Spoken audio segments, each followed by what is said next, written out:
Okay, let's create another hat, butter bunny hat. Okay, so now we need to inflate 3 fully inflated balloons and 1 balloon which has 7 inches allowance, like this. 7 inches allowance at the end.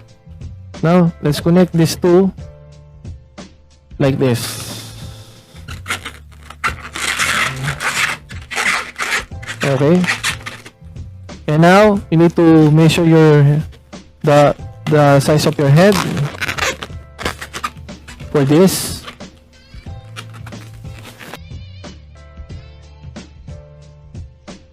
Alright.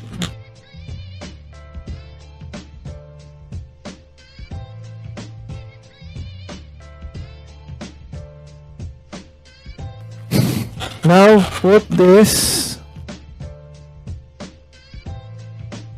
end here. Okay, before you do that, make a bubble here and put it directly here on this part. And now do the same thing also here on the other side.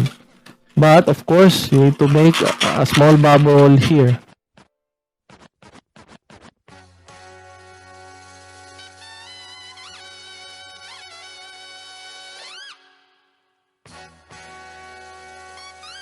Okay, so this is it. This is the first part. So now we have the first step. We did the first step. Now moving on to our next part. Okay, now put this together here.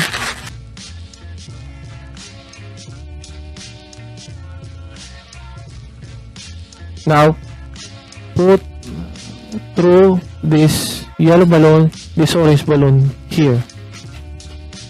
And the other side, put through this orange balloon from this blue balloon, and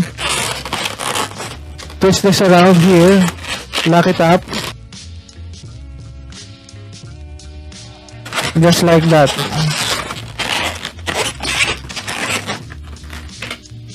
So you end up like this situation. Okay. Now, don't forget to put this. But before you put this part, create a tulip twist. Okay. Create a tulip twist for your next part.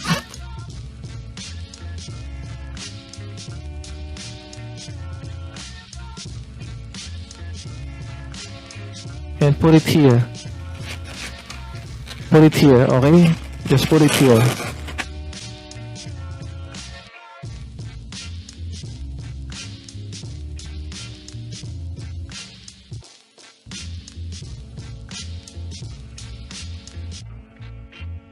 And now, after that, you arrange already the whole hat. Now it's time to make a poodle tail here by squeezing this up. Oh, now we're done. Okay, that's it. And this is your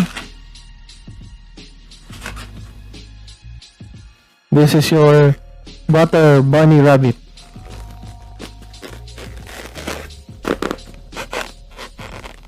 Okay, hope you like it.